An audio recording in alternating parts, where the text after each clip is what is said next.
you're on. Welcome There to you Rock and go. Recovery with Jay, not your host. And your host is Looking Through the Glass with Sela and Giselle. Welcome, Jay. Hi, everybody. So, my story starts. We'll just do a cut and dried, long, short edition. My name is Jason. I'm a grateful recovering addict. I was probably used drugs. I was addicted to methamphetamine, intravenous use. So if anybody doesn't know, that's an IV to your vein. And it got me high. It made me forget a lot of things. I did 20 plus years off and on in prison and over 20 years as an active addict. I've been clean and sober since 6/15/2024. 24, and, 24. And we'll lead up to that. But, growing up, I grew up in a normal household. My mom was Italian, or lived with Italian parents, and my grandma and grandpa were Italian. They had beer, wine, everything over there, but I was never interested in that. I mean, my grandpa had stacks of beer, and I was never interested in any of that. I didn't really try anything until I was around 13 or 14, and it was weed, and then it was weed laced with coke, and then it was weed laced with heroin, and that really didn't do nothing for me until I found meth. And when I got into meth, I mean, that shit changed my life. I'm like, hell yeah, And it was off and on through high school. I was in sports and everything, so it was off and on through high school. And then, and then once I finished high school, I never finished high school. I dropped out and got GED. And the first time I took the GED test, I passed. That was when I was 17. At 18, I was catching a prison case. At 19, I was in prison. Then I did from 19 to basically 20 years from then, I was in prison, off and on. Because I was underage when I was 17 and I took my GED, they didn't count that because I was underage. So I passed the GED without studying in prison. I got my GED in prison in 2020. And I passed with a 3 points. It is the old system, so I passed like a B or B plus average, which was enough to get scholarships and whatever, but I didn't care. I was using drugs. It is so easy to get in prison. It is easier to get in prison than it is on the streets. So that all said, I did a lot of bad things to a lot of people that probably deserved them, at least in my eyes. And I used a lot of drugs to make me somebody that I didn't want to be. Somebody that I wasn't. And, it was a survival thing in prison. If anybody knows anything about prison, you got to survive. You survive the best way you can. So the best way I could was to become the absolute meanest person I could be. If I was the meanest, then who really wants to fuck with me? Yeah. And you know what? Meth helped me do that. So meth helped me become that person I wouldn't even give 2 cents to today. I wouldn't give the time of day today to. During that time, I had 4 kids because like I said, I was in and out. I had 4 kids. I never got married. I haven't seen those 4 kids since 2014. I'm in the process. I'm trying to. I want to see them, and I know there's a purpose for it. Eventually they'll get there. Mm-hmm. And so, in 2017, I met the person I would eventually start marrying or get married to. My cat just knocked something off my freaking shelf. Yeah. Okay. You gotta love them. Real life. Yeah. And so, where was I? So I met the person I was going to get married to in 2017. I went and picked her up from Texas, down there in Conroe, Texas, and came back to Colorado. And we lived together, and she had her own daughter. Natalie might as well have been my daughter. And I was still in and out of prison, still not stopping my drug habit. I was hiding it more. I didn't know that she had her own habit. She kept it from me, which is fine. That's what addicts do. We keep each other. We try to hide things from everybody. We know how to manipulate. We know how to lie. We know how to cheat. We know how to steal. We know how to do whatever it takes to get what we want without, even if you knew, you wouldn't be able to know that you couldn't really know for certain because you weren't positive, you know? There So, was never that little ounce of proof. right, right. So during that whole time, I was working and I had a job. I lived in Colorado Springs at the time. We lived together until my habit got me in trouble again. I was driving a tow truck and I fell asleep at the wheel with two cars on my tow truck. Ooh. I didn't really tell many people this, but I had two cars on my tow truck. And so I crashed into the median, the big, huge water barrels, like fucking 500-gallon water buckets. Yeah. Crashed into two of them, destroyed the truck. The cars were still on the back, and I didn't hit a soul. I hit those water buckets and swerved right into the median and parked. Big, huge, I-25 traffic, rush hour. I didn't hit a person. And I had a person that was in the car with me, and he's like, bro, I've got shit on me. I'm like, I'm going back to jail. Give it to me. Whatever. I don't care. And so I did. I took that case. Luckily, it wasn't very much, and it was whatever. And they gave me the remainder of my parole, which wasn't nothing. But during that time, my wife had to move back home to her mom's, and that's where she was. So when I got out, that's where I had to go to. And we lived together off and on. Then I'd go back to jail. Then I'd go back to prison. Then I could get out.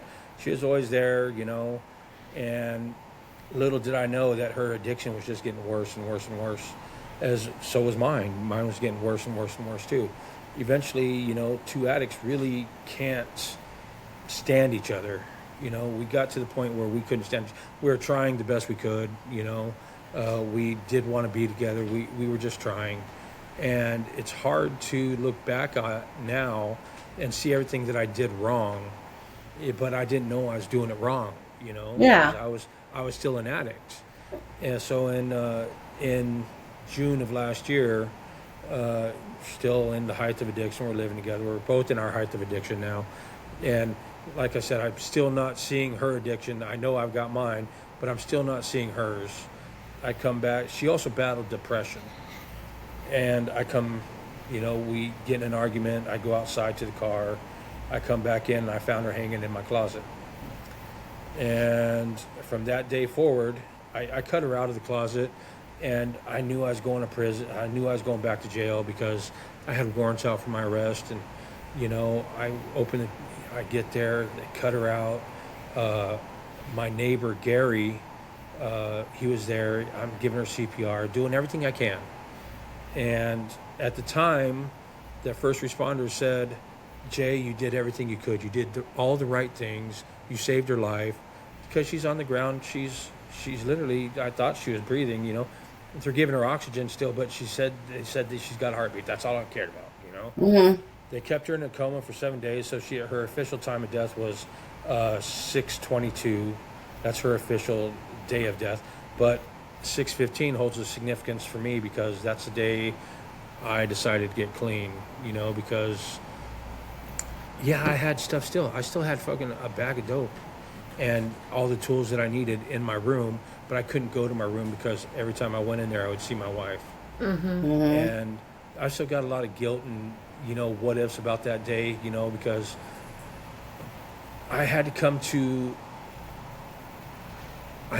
terms with that, with God. God's my freaking higher power. Jesus Christ is my higher power. He's the person who saved me from addiction. He answered all my prayers in one day. He answered everything that I always prayed for while I was in prison in one day. As terrible as that sounds, that's exactly what he did. I always prayed that my wife wouldn't suffer, that she'd be happy, that, she wouldn't need anything, and she could, I prayed that I would be a better person and be a man that she could look up to and be the man that she always thought I could be and be a good role model for my kids. And so that being said, he took my addiction in one day. I didn't like it. I didn't like the way he did it, but that's the only way he could have done it that I would have listened to or paid attention to because it was so traumatic, and addiction meant nothing to me now. I literally, I've not had a craving since. And it's crazy to say that, but I've not had a craving since that day. And yeah, I cussed him out. I cussed God out. I cussed him out, telling him that, you're never. I thought you're a liar. You're a piece of shit. You're lying to me. And in the middle of my ranting, I told him that fuck you. I'll tell everybody that your books are nothing but full of lies, because in it you say you never give somebody that they can't handle too much that they can't handle. And obviously I could handle that because he gave it to me. And then all of a sudden in the middle of it, I get a phone call, a victim's advocate saying, hey, Jason, we're here for you too. And I'm like, fucking, who in the hell are you? I'm not a fucking victim. How am I a victim in any of this? But I was. And yeah, you were. There, and I didn't realize it at the time, but that call probably saved my life. I tried, I was going to beat Brittany there. I could tell you the time I was up in the tree going to hang myself because I wanted to beat my wife there.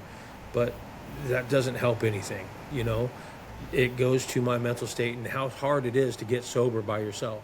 Mm-hmm. Mm-hmm. Because since that incident, 6/15/2024, not once have I thought that addiction was better. Not once have I thought that, let's face it, one of the hardest things anybody's ever has to do is do that. Just go through that. And during that process, I got sober. Instead of shooting myself to the moon, I got sober. And yeah, I didn't do it through a program. I didn't do it through anything else other than putting God first. Mm-hmm. Letting him have control over my life, basically. Listening to what he said. Without that, I don't know where I'd be. And yeah, it's been a struggle. It's not fun. None of it was fun. I don't recommend it to anybody. I mean, literally, I got sober the only way I could, and I was locking myself in a trailer that was a piece of shit trailer, literally screwing the door shut because there was no door locks. Mm-hmm. Wow. I couldn't leave without taking my screw gun with me and screwing it from the outside shut. Mm-hmm. I isolated myself to a place that was probably 10 by 20 in between the front room and the kitchen and a bathroom. I couldn't go in any other parts of the house. And I didn't really have anybody. I had my mom, I had one friend, and I lost. Here's the thing, you'll lose all your friends that aren't really your friends. You'll lose them all if you're trying to get clean and sober. You'll lose them all. You will. You won't have any of them left. Well, I can't say that because I had one friend left, and she's been with me through this whole time. She is my best friend. Nothing romantic. Men and women can be best friends. They really can. Yeah. And, she is my best friend. She helped me tremendously. And you know what? We still talk. Who cares? And we don't want any type of relationship other than just talking because we like each other that way. We don't want to ruin a friendship by including anything else into it. Absolutely. Especially when you talk about one that's that important. Right. And she helped me through my worst times. I mean, I could call her and she'd be there, and that's it. That's I met a great, amazing people since then.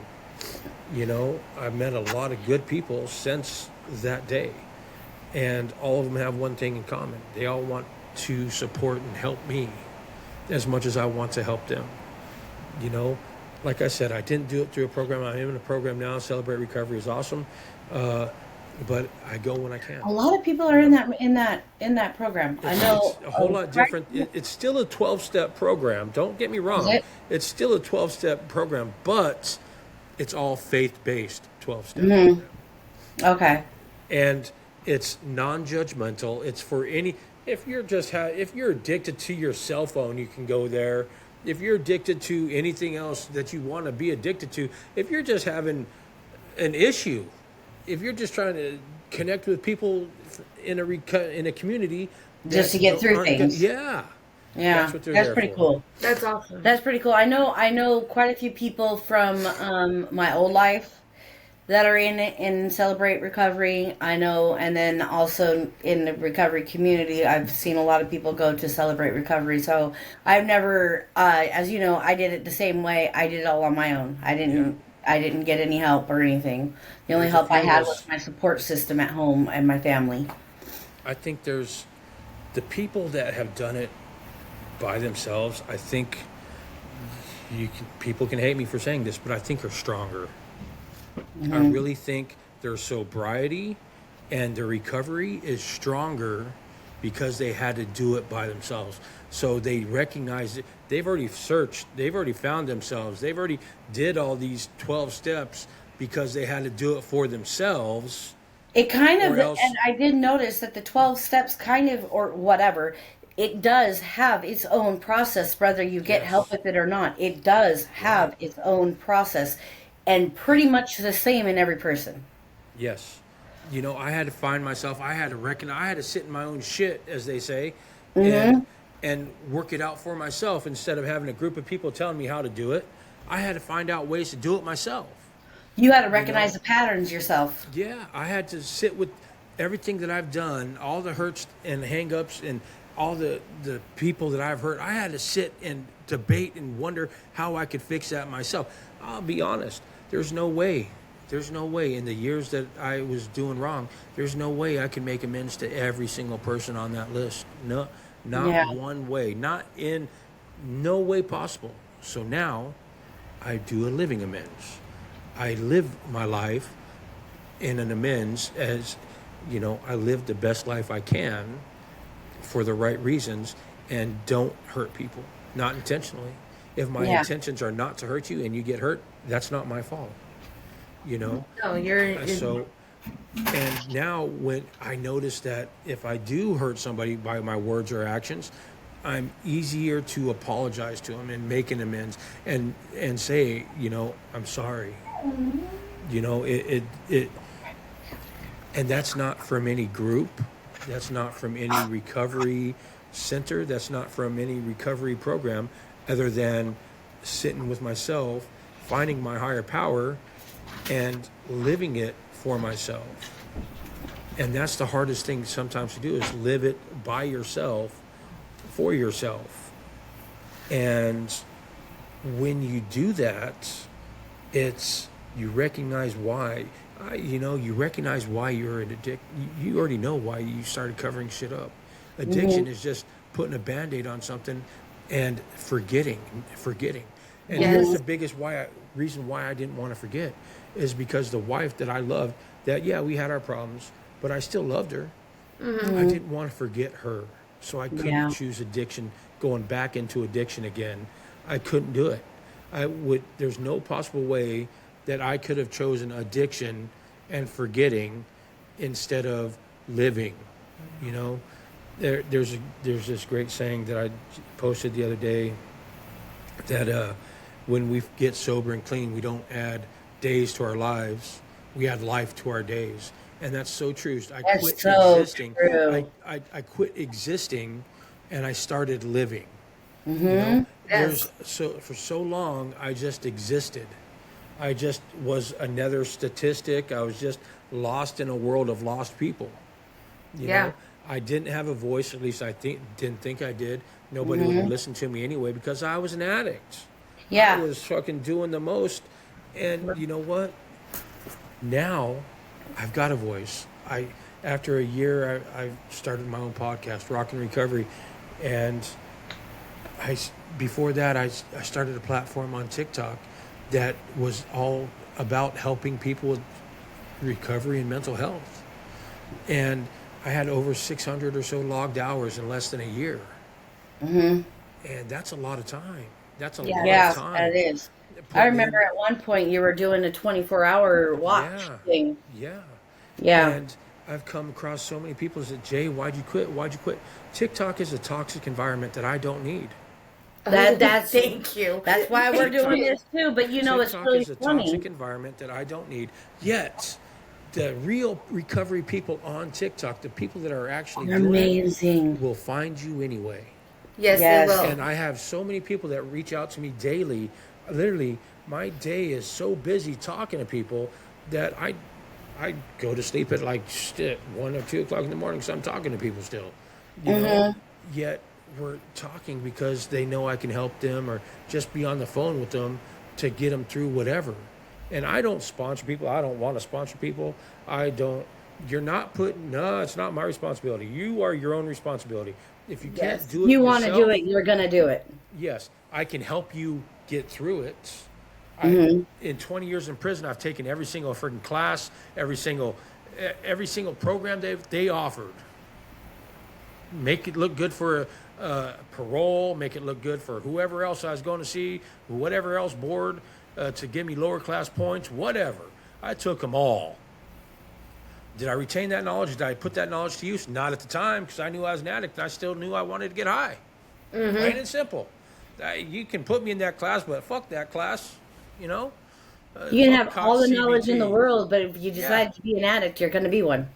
Fuck CBT, cognitive behavioral therapy. Fuck MRTs. Fuck whatever else it was that thinking for a change and all these other classes that they put you in because they don't know what to do with you. Yet here's the one thing they wouldn't do.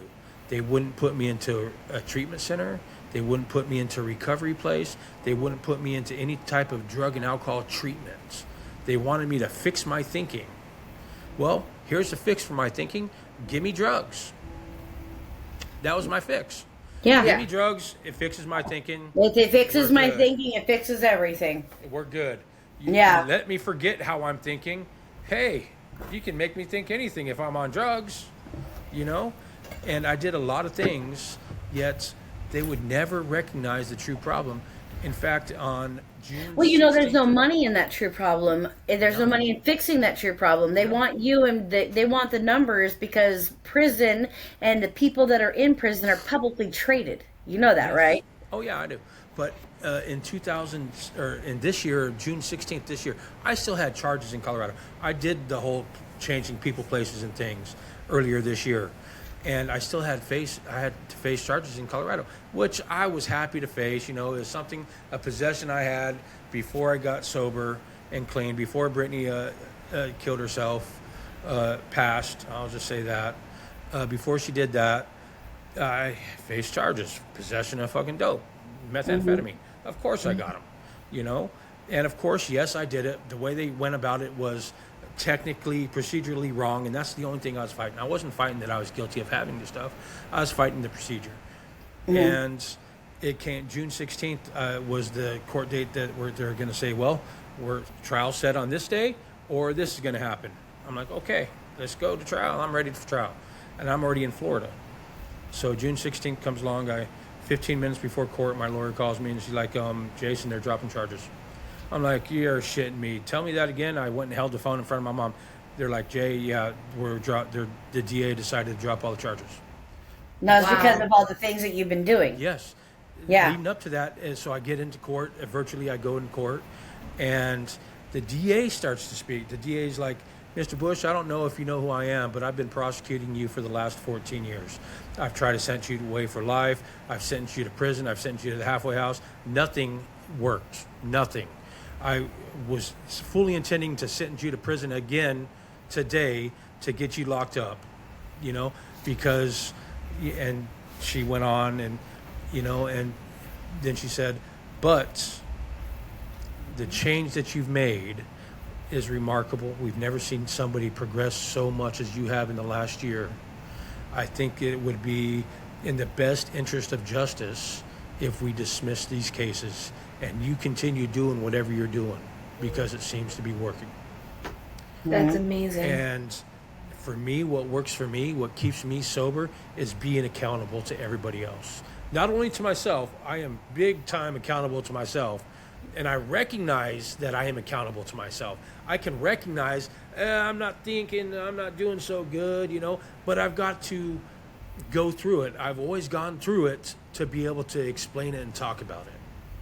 So I had to live it to talk about it. I had to get it out of my head and understand it enough that I could verbalize it to communicate it to other people. And that has always been me. You know, I had to do that. So I had to sometimes sit in my own shit and figure it out for myself with all the tools I already have. And then I'd be able to explain what I just went through. Because without that, without understanding it yourself, you can't you can't make anybody else understand it either. No. And I put in, and this is that the whole court thing goes back to me putting in over 600 hours of TikTok of helping other people.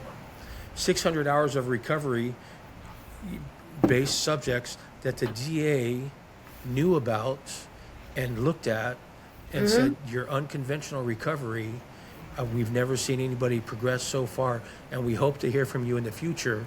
And we hope you're staying in Florida because it looks really nice down there, and it seems like you're doing fantastic down there, so stay there. Stay there. And you're like, damn straight I'm staying here. I ain't going back to Colorado unless I got to. And I don't really got to anytime soon, you know? So, but saying that, I've met so many good people on a toxic-ass app, but there's so many good, real people on there, too, that are actually searching for ways. And then I started my podcast, and I met a ton more people that were in the same situations as me, that have gone through the same shit, same feelings as me. Maybe not the same thing, but definitely the same feeling and the same emotion and same everything else as me. And that's where I met you, Selah, and you, Giselle, is TikTok. Yep. Yeah. You know, that's where I've met so many incredible people that, you know, I might not do lives anymore, but I still go on there to say, hey, I see you. I'm still here. I'm still here. I still get, fucking log on to TikTok. I spend the first 30 minutes answering messages. Yeah. You know, literally. It is an app that definitely keeps you busy, that's for sure. And then I guess the great thing about being freaking clean and sober is, and being in right-minded, thinking great, I can turn the damn thing off. I can hit goodbye and not worry about it. Yeah. When before, it consumed my life because that's the way I recovered. Honestly, that's the way I stayed recovered and stayed sober is TikTok. I did the same thing, YouTube and TikTok. That's how I started. And you know, okay, so we talk about God, right? Okay. Yeah. And the faith-based recovery. I kind of talked about this a little bit with Justice too, and with you also. I honestly truly feel, because there's been from what my experience has been, an influx of people that have done unconventional recovery, like me, you, and then wanting to start social media and podcasts to help others. There's been a huge influx. I'm hearing about it from everywhere, like from so many different areas, that people that have nothing to do with each other. And I'm hearing, a story of somebody I know, their family member had involved with somebody that was into drugs and is currently in jail right now, or in prison, and is talking. As a matter of fact, they're in Florida. I gave them you. But they're talking about, hey, when I get out of here, I'm getting clean, and when I get out of here, I want to start my own podcast to help others. You know, and I was like, well, I know a perfect person that'll help them all the way. So I definitely gave them your links and stuff. But you know, to hear from that, and literally, and I'm not joking in any way, shape, or form, I was literally led to do this by God. And I know that sounds weird, whatever, but I was literally led to do this. This is what I felt. Okay, now you can hear me again. I had to talk to my mom. She just called me. I'm sorry. There's some important people in my life. No, my mom's one no. of them. I was going to answer the call. There's a reason why we do this like this. this, because we can have those freedoms. Oh, I just go live. I'm like, fuck it. You know, I just do it live. There's no cut, no edit, no. Yep. We don't just edit. go live. We don't edit. We don't either. edit. Yeah. We're not editing. We don't want to edit because No. and We like want I It takes just away raw from the and genuineness. It takes away from the genuineness. It takes Yes. away from it's the authentic. authenticity. We you know, it yes, does. we want to keep it as authentic as possible because I don't freaking people that I know on TikTok come on here. Can we say shit? I'm like, you just fucking did live. Who cares? Can we say methamphetamine? Well, hold on. Methamphetamine, you just did. Yeah. Well, and I told her like, and this is why we push for this is because I told her I'm not a fan of the TikTok area community. Like, yes, I've met some great people. Like, we've met you, we've met Kat, we've met very many people. Yeah, there's quite a few people. But I'm very much, I get overstimulated and overwhelmed with it because it's very much, you can't tell who's fake and who's real anymore. Who's actually wanting, who's real into this and who's really wanting to be there, or they're just there for the fame, they're just there for the money, and not there for the welfare of the people or of us. And I told her, and I said, and then on top of that, well, you're limited on what you can and can't say. I'm So sorry. much. I want to sit here and say drugs. You know, I want to sit here and say I've what gotten- kind of drugs. I've gotten hit, so this is another reason I'm off TikTok. They're changing all their policies, and I was already getting hit by other people being in my lives. You know, I've got haters out there that want to see me fail, and Of course, they yeah. are the front row and center, waiting for me to slip and fail and fall. Well, I got news for you, haters. Keep watching because it ain't happening. That's right. Here's another fact. You know, since being in recovery, since being sober, being clean. Hold on, let me log on to my freaking college website real quick. 'Cause I Spew it, Jay. Spew it. Oh, I am. I'll post myself. Log in. I'm very much. I'm glad that we came down. And we're not only just the drug and addict recovery, but very much the domestic violence and the Sexual abuse and the. We can't see it. Still can't see it. It's very, blurry. very blurry. Just read it out to us. Well, I've got international business practices an A, 97%. Introductory to information technology A, 108.5%. My current GPA is 3.84, and I'm expected to graduate in May, end of March, beginning of April. That's really awesome, though. That's really. I I've have been on to the dean's say- list. I've been on the dean's list 8 out of the last months of this. 8 out of the last however many terms. 9 I had months. this year. Yeah, 8 out of the last Yeah. 9 months. I've been on the dean's list, and I'll graduate with honors. I will graduate, you know, and that's a 4-year college that I'm doing in less than 2. There you go. Yeah. You know, And I think what we do when we come out of the addiction and we go into the recovery and it fills us, like you're saying, the ones, and like you said, you're not going to be liked, and I'm not going to be liked for saying this either, but I do have to agree with you. I think that we're a little bit stronger in our recovery because we had to do it alone, and we were the ones that, I mean, yes, some had of to us, do it you cold had to do it turkey. more alone than I did, but regardless, it did come down to just us at the end of the day. and we every had to do single it day. cold turkey. Cold Yeah. turkey is not for the weak. No, And it's here's the not. I thing. went cold turkey too. And I Here's the wasn't thing. supposed to. You know, cold turkey on meth is I slept a lot. Big deal, right? I'll tell you right? No, that's not right. No, Because I had there's a seizure after whole- seizure after seizure. There's a whole mental issue that goes with being cold turkey too. Yes. You know, you've got all this time on your hands and you don't know what to do because you're still, once you get past the sleep, what is there? Now you got to sit by yourself. And then you go into the unable to sleep. Yeah. You got to sit by yourself, and what do you do when you're by yourself? You normally fucking do drugs or you normally think about things. I spent so much time by myself and not doing drugs that I realized that I had all these issues and I needed to talk about them. So that's where TikTok came in. It made me feel not helped. so alone when I was by myself. You know, I've got a cat that's named Dum Dum, and she's got a fucking cat named Trouble. And you know what? I am in a great relationship with a great person, and you know there's that. You know, and that's all because you know I am in a recovery community. I am sober. I am clean. I am helping the next person. Yeah. You know? See your And come. I will continue to help the next person. That's the thing. I'm not going to stop helping people, whether that be on my podcast. Who's calling me now? Somebody's calling me, but that's okay. I will continue doing it, and I'm not going to stop doing it because helping that person, helping just one person helps me. And Yes. that's the key. I need the help too.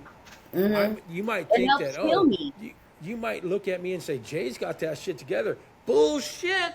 I can barely wake up in the morning. I don't make my bed. Fuck that shit. They say, oh, change something, make your bed. Why? I'm just going to sleep in it later, Thank you. Thank Why? you. Throw a blanket on it, make it crumbled up, make it look like something. Who cares? I live by myself. Who cares? Nobody's walking in my room. No, not unless they're invited, and they're going to let me know they're coming first. Exactly. Shit, I don't care. But you do have to find other things to do. And It can be so difficult. That was the struggle is real. Getting out of bed every day, taking a shower daily, doing all these things that a normie would do is hard. And you can look at me and say, Jay, you look like you got it made down there in Florida on the beach. I go to the beach to, not to relax, just to ground myself. I was To gonna say for the realize grounding. because you can see the power of God in the ocean current, in the ocean waves. You can see the chaos of the world. You can see the chaos of the ocean because let's be real, that ocean is chaotic, and it's all grounded. It comes right onto the beach and then washes right back down. New sand is put on, new sand's taken off. And, it's just like people washing in and out of your life. It's just like things washing in and out of your life. And the chaos, it brings clarity to the chaos. It really does. You stand in the current, you stand in a wave just up to your ankles. It doesn't matter. You walk into that water, and my water down here is fucking hot as hell. It's like 80 or 90 degrees right now in the water. It's better than a pool. So you walk out into that water and you can feel the power of the ocean. Yes. You can feel it. You can feel it washing the sand underneath your feet out as you sink into the sand. And if you can't tell me you can't get grounded in that type of environment, then I'll tell you what, you'll never be grounded. If you can't feel that and realize what it is, it's God's work, then you'll never understand that there is a God and He's over everything. You'll never understand it. And that's my biggest thing. That's why I live. That's why I will never leave being close to the ocean again. I lived close to the ocean down in Texas when I lived in Texas for a long time when I was younger. And it was great times. But this is different. I came here on vacation and realized I had such a peaceful feeling and such overwhelming just contentment that, yep, I'm moving to Florida. I came down here in April. I moved in May. Yeah. You have Just no that quick. decision at all. No I decision. remember. Instantly. I remember you Instantly. saying. I'm like, I'm moving to Florida. I remember when you went to go visit and you came back and you're like, nope, I'm I'm packing. I've made up my mind. I'm Yep. moving, and you were gone within a month. Yep. You were there. You were like, I was like, I damn. got rid of that was everything but fast. clothes and some personal things. And I even had Catherine friggin', I'm like, you want to come and have all this and clean it out? I don't care. Fucking just do something with it. And she did. She cleaned it out. Fucking paid her to clean it out. And, I was gone before my lease was up. Yeah. Yeah. And I'm like, I ain't staying here. Ain't. Packed my truck up with what it would take, left everything else because I didn't give a shit. Yeah. I needed out of that place that took everything from me, took my life from me to go to some place that's giving me life. There you go. And that's what counts. And if people say that, they will look at, that's a big thing in recovery, looking at everybody's highlights, looking at the way that they are now. You're comparing your low light reel to their highlight reel. Why ain't I doing as good as him? Why ain't I doing as good as that? Or why does he got these things? I don't have shit. I've got a voice that's going to help another person. I've got a determination and I've got a God. That's all I've got. That's all you need. And literally, I'm content with that because you know what? I stay in today. I don't think about tomorrow. I've got this big, huge schedule that I don't even look at people sign up. I use a calendar, an app, and people will sign up to come onto the podcast. I don't even realize they signed up until I'm getting a warning saying, "Hey, you've got a calendar, a StreamYard appointment." I'm like, "Oh, great." You know, I don't worry about it. Full on I winging don't. it. Yeah, we're full on winging it. Yeah. I don't worry about it because you know what? I live for today. If I got stuck in the yesterday, I would be, I wouldn't be here for now. If I keep thinking about the past, it's You're gonna not make going to me be here go for back now. into. It's gonna go make me want to use again because the past is what I did. In the past, I used. Well, If I keep thinking about all those times that I used in the past, then it's going to make me want to relive the past because I'll be thinking, hey, sometimes weren't so bad, but they were terrible. I've noticed with a lot of people, like that you guys have done the unconventional, recovery. Unconventional recovery. They very much have a different view of life and a different meaning of life. Life has come to a whole different level to them. It's no longer just trying to get by. It's, I want to live it to the fullest. Yeah. And I've noticed that with her. I've noticed that with you. I've noticed with a couple other people that we've met with the unconventional, recovery. And that is beautiful to me because I've always seen life that way. It's, we're here to live it. We're not here to just get by. Absolutely. Here's And another thing. It's, that saying, hurt people, hurt people. I know you've seen my post. Yeah. Changed people, change people. Yeah. I think that's could be more useful if we thought of it that way. yes, Instead of hurt people, you know, changed people, changed people. Because it's true. If I'm changed and I'm helping somebody else achieve their goals, then aren't I changing them? Exactly. And the first, if you want to be a change in this world, if you want this world to change, you need to start with you. And there could be negative change too. That could be the hurt thing. There's negative change too. If I'm a negative person and I'm helping somebody else see my point of view for being negative, then I'm just changing that person's neutral outlook to a negative outlook. and that's not just for the recovery. No, that's in That's life just in across the general. board. That's life in general. And here it is. It's just a simple thing. Help the neighbor. Help your neighbor. Help the next person. That's all I want to do. Like the And that's Bible my says, liv- love thy neighbor like you love thyself. Yeah, love. Well, you know what? That's hard to do when you don't love yourself. When you don't know how to love yourself. And then that's where When you you gotta don't know start how- is learn how to love yourself. When you don't know how to love yourself, when you don't even like yourself, and no addict likes themselves to start. That's No. why we're addicts. That's That's keeps why us we're being- addicts, yeah. That's what keeps us using is because we really don't like ourselves. We don't know how to live with ourselves. We don't like ourselves. We don't want anything to do with ourselves. So let's change who I am. Okay, give me a needle. Let me find a vein, which was real easy to do with freaking veins. So it was really easy. Let me just do that, and then I'll like myself for a while. But I hated myself worse then too. Yeah, You know? even though I was, I was very lucky. I didn't go down the path of prison. I didn't go down the path of, I had gotten lucky every time I got pulled over. I didn't get searched. Very lucky. I always had stuff on me. I just got lucky, plain and simple. And but even though I didn't have all those things, the shame that I felt every time I did use, it was unbearable. Literally, the unbearableness of the shame is just insane. And I look at it and I'm like, the act of using, I shouldn't have shamed myself so much. You know what I mean? Just in the act of using. But just because of that pure act, just the act itself, we shame ourselves beyond recognition.